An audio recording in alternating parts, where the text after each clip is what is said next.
আপনার চাহিদার কোনোদিন শেষ হবে না।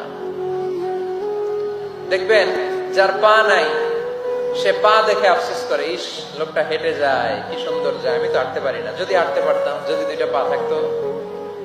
যার পা আছে সে সাইকেলওয়ালাদেরকে দেখে আফসোস করে, ইস আমার যদি একটা সাইকেল থাকতো তাহলে তার হাঁটা লাগতো না, সাইকেল দিয়ে বাজারে যেতাম। যার সাইকেল আছে সে আবার হুন্ডাওয়ালাদেরকে দেখে আফসোস করে, ইস একটা হুন্ডা যদি থাকতো তাহলে তো ভোঁ ভোঁ করা যাইতো না। হুন্ডাওয়ালার আফসোস আছে প্রাইভেট কারওয়ালাদের দেখে, তারা আফসোস করে, ইস আমার যদি একটা কার থাকতো তাহলে তো কার চালাইতে পারতাম। যাদের প্রাইভেট কার এদেরও আফসোস আছে, ইস আমার যদি একটা হেলিকপ্টার যদি থাকতো তাহলে তো উড়াল মারতে পারতাম, ঠিক কিনা?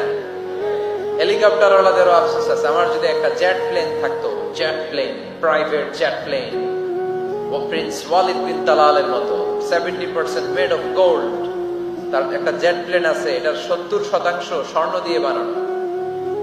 তার মানে চাওয়ার কোনো শেষ আছে নাই। সুখ শান্তি যদি চান অলওয়েজ পড়বেন আলহামদুলিল্লাহ। কে পড়বেন?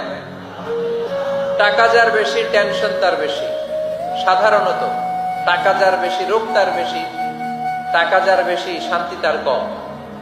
আপনি খোঁজ নিয়ে দেখেন, 1000 কোটি টাকার মালিক, ঘরে শান্তি নাই, স্ত্রীর সাথে মনোমালিন্য, স্ত্রী যায় একদিকে উনি যায় আরেকদিকে, পোলায় কই যায় পোলায় নিজেও জানে না, মেয়ের অবস্থা খারাপ, আরেক ছেলের সাথে হাঁটে। তো এই হচ্ছে এদের লাইফস্টাইল। সবাই না, আল্লাহওয়ালা যারা তারা ভিন্ন।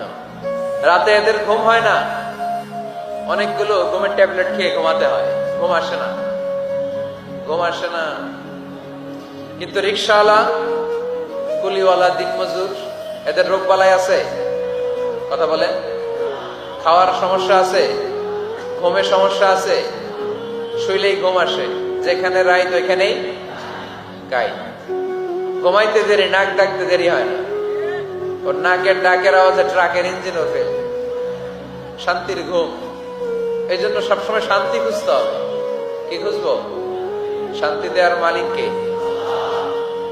আল্লাহ তুমি এই দেশটাকে শান্তিময় করো, শরীয়তপুরটাকে তুমি শান্তিময় করো।